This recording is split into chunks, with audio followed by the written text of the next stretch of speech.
Hai, welcome back to Worthless to Priceless channel. Apa kalian tahu, kita semua memiliki angel and devil dalam diri kita?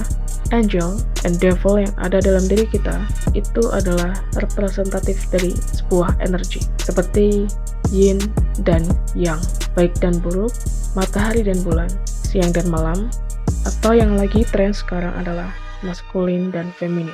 Jika kita terlalu dominan pada satu energi, maka kita tidak akan pernah mencapai hidup dengan penuh kebahagiaan dan kedamaian. Bicara mengenai mana yang lebih dominan, maskulin energi atau feminim energi, itu tergantung dengan pengalaman dan masa lalu kita yang nantinya akan membentuk seperti apa diri kita di masa yang sekarang. Tren sekarang mengatakan bahwa you have to be masculine, you have to be feminine. Tetapi mereka lupa dan tidak mengatakan bahwa we have to be balanced. We have to be balanced. Kita semua memiliki maskulin dan feminim energi dalam diri kita. Secara tidak langsung, kita sudah menerapkan kedua energi tersebut dalam kehidupan sehari-hari tanpa kita sadari. Oke, let's break down. Apa itu maskulin energi dan apa itu feminim energi? Maskulin energi itu seperti doing, receiving, molded by logic and reason.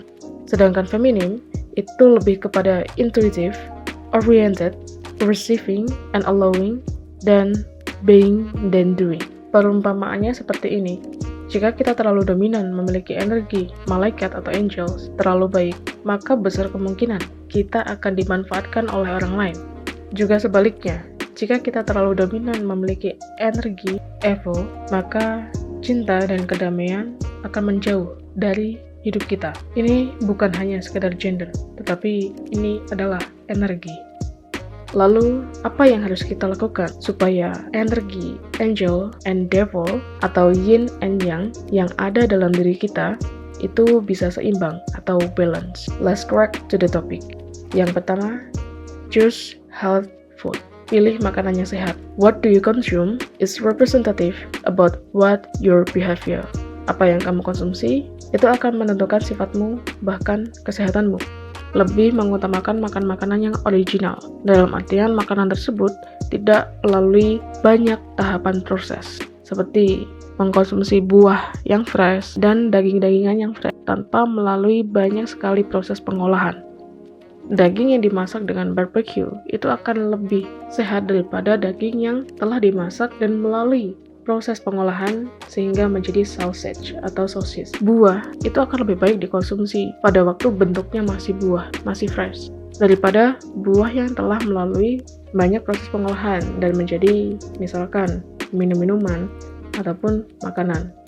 Kenapa? Makan makanan yang sehat itu saya taruh di tempat pertama. Karena 3 kebutuhan utama manusia itu adalah makan. Apa yang kita makan itu berpengaruh terhadap keseimbangan energi dalam tubuh kita, kesehatan tubuh kita, bahkan mental dan mindset. Karena kesehatan tubuh, kesehatan mental, dan kesehatan mindset atau pola pikir itu merupakan fondasi utama untuk menjadi sehat sepenuhnya.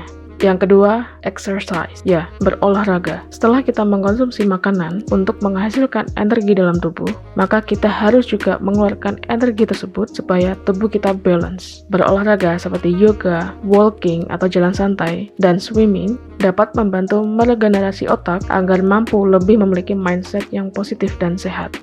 Dan yang terakhir, harus memiliki kualitas tidur yang baik. Ini adalah suatu hal yang mungkin kita jarang perhatikan karena di zaman sekarang, di zaman fast-paced world, zaman yang serba cepat, kita sering mengabaikan sinyal dalam tubuh kita untuk beristirahat.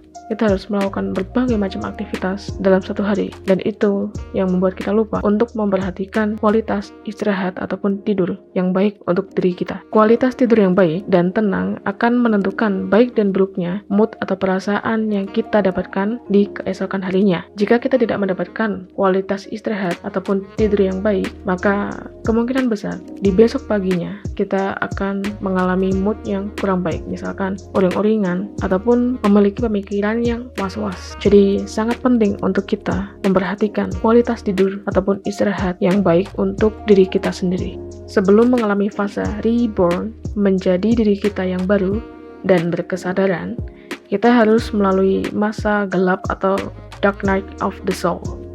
Kita akan mengalami kehancuran atau fase the tower of moment. sebelum akhirnya kita benar-benar sembuh dan berkesadaran.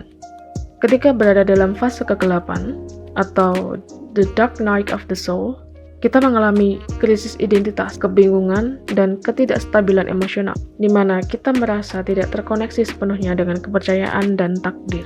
Jika kita tidak berhasil melewati masa kegelapan, maka kita akan berputar di lingkaran yang sama. Namun, jika kita berhasil melewati masa kegelapan itu dan keluar dari lingkaran kesengsaraan, maka kita akan mengalami kesadaran, pencerahan, penerimaan, transformasi, dan kembali menjadi pribadi yang jauh-jauh lebih baik dengan level energi yang jauh lebih tinggi. Born into new person. Gimana? Saat ini kalian sedang berada di fase yang mana? Dark night of the soul atau sudah awaken nih?